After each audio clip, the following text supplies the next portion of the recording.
नमस्कार, मैं रचना शर्मा। चढ़ती कला टाइम टीवी देख रहे हैं सभी दर्शकों का स्वागत करती हूं। आप देख रहे हैं टॉप 10 न्यूज। केंद्रीय स्वास्थ्य एवं परिवार कल्याण मंत्री जगत प्रकाश नड्डा ने आज पंचकुला में स्वास्थ्य एवं परिवार कल्याण मंत्रालय के राष्ट्रीय टीबी उन्मूलन अभियान का शुभारंभ किया। भारत में टीबी पहचान और मृत्यु दर की चुनौतियों से निपटने के लिए एक व्यापक 100 दिवसीय शुभारंभ किया गया है। इस कार्यक्रम के दौरान केंद्रीय मंत्री ने टीबी चैंपियन को सम्मानित भी किया और इस दौरान जेपी नड्डा ने कहा कि आज हमने टीबी मुक्त अभियान की शुरुआत की है। ये 100 दिन का कार्यक्रम है जिसके तहत 347 जिलों में जहां टीबी का प्रकोप ज्यादा है वहां फोकस किया जाएगा। टेस्ट, ट्रीटमेंट से लेकर अन्य जरूरी चीजों को इस अभियान में शामिल किया जाएगा।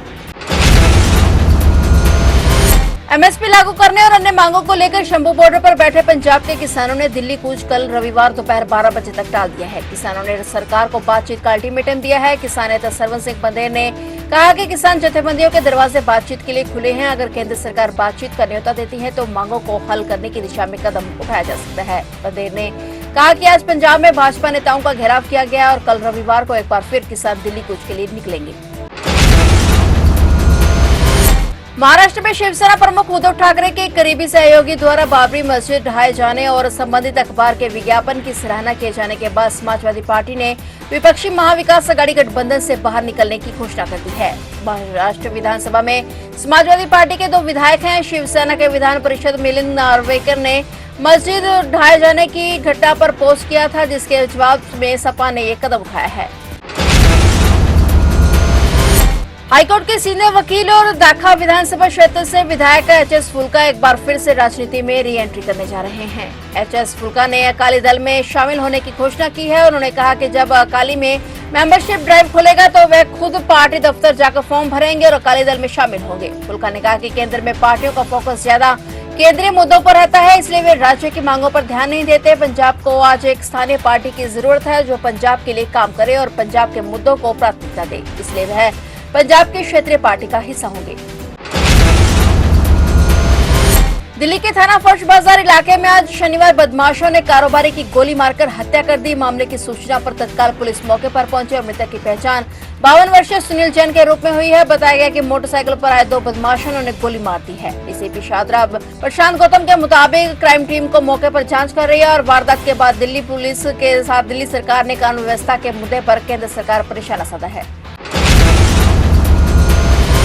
2 दिसंबर को श्री अकाल तख्त साहिब से जारी निर्देशों के मुताबिक आज श्रोमणी अकाली दल के पूर्व अध्यक्ष और पूर्व उप मुख्यमंत्री सुखबीर सिंह बादल अपनी लगातार की जा रही सेवा के तहत 5वें दिन शहीदों के पवित्र स्थान गुरुद्वारा श्री फतेहगढ़ साहिब नतमस्तक हुए। तो यहाँ भी सुखबीर सिंह बादल के साथ श्रोमणी अकाली दल की सीनियर अकाली लीडरशिप भी मौजूद रही। श्री अकाल तख्त साहिब के निर्देशों के तहत पहले सेवादार का चोला पहनकर 1 घंटा सेवादार की सेवा निभाई और उसके पश्चात 1 घंटा गुरुद्वारा साहिब के परिसर में गुरुवाणी की कीर्तन को श्रवण किया और इसके पश्चात सुखबीर सिंह बादल ने गुरुद्वारा श्री फतेहगढ़ साहिब के माता गुजरी लंगर हाल में बर्तनों की सेवा भी निभाई। सुखबीर सिंह बादल द्वारा कल 8 दिसंबर को भी इसी तरह गुरुद्वारा श्री फतेहगढ़ साहिब में सेवा जारी रखी जाएगी और इसके पश्चात सुखबीर सिंह बादल तख्त श्री दमदमा साहिब तलवंडी साहिबों में सेवा निभाएंगे।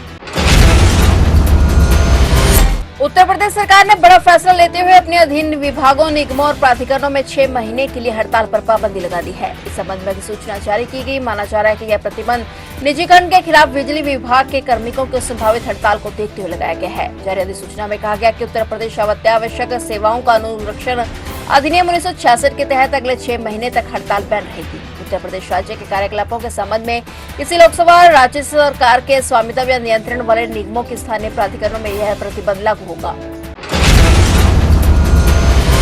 संयुक्त राष्ट्र महासभा में भारत के एक सह प्रायोजित प्रस्ताव पर एकमत से मोहर लग गई है। इस प्रस्ताव में 21 दिसंबर को विश्व ध्यान दिवस के तौर पर घोषित करने के लिए कहा गया था। सभी देशों ने इसे स्वीकारते हुए एक तरफ इसके पक्ष में वोटिंग की और इस प्रस्ताव को भारत, श्रीलंका, नेपाल, मैक्सिको और अंडोरा जैसे देशों के एक समूह की तरफ से यूएनजीए के 193 सदस्यों के सामने लाया गया। इन देशों ने संयुक्त राष्ट्र महासभा में प्रस्ताव को लेकर सभी जानकारियां साथी देशों के सामने रखी और इस प्रस्ताव पर मोहर लगाने के बाद यूएन में भारत के स्थायी प्रतिनिधि पर्वतनैनी हरीश ने एक्स पर एक पोस्ट में कहा कि व्यापक बेहतरी और आंतरिक परिवर्तन का दिन।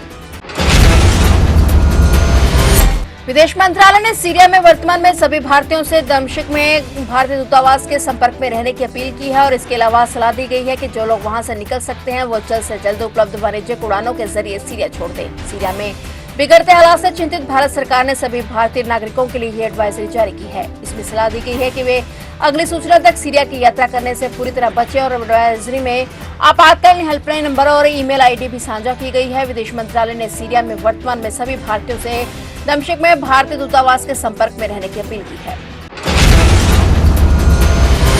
पश्चिम बंगाल के मुख्यमंत्री ममता बनर्जी ने विपक्षी गठबंधन इंडिया ब्लॉक के कामकाज पर असंतुष्ट व्यक्त किया है और साथ ही संकेत दिया है कि अगर मौका मिला तो वह गठबंधन की कमान संभालने की मंशा रखती हैं। तृणमूल कांग्रेस सुप्रीमो ने कहा कि वह पश्चिम बंगाल के मुख्यमंत्री के रूप में अपनी भूमिका जारी रखते हुए विपक्षी मोर्चे को चलाने की दोहरी जिम्मेदारी संभाल सकती हैं। उन्होंने ये भी कहा कि मैंने इंडिया ब्लॉक का गठन किया था, अब इसका प्रबंधन करने की जिम्मेदारी इसके नेतृत्वकर्ताओं पर है। अगर वे इसे नहीं चला सकते तो मैं क्या कर सकती हूँ और मैं सिर्फ इतना कहूंगी कि सभी को साथ लेकर चलना होगा।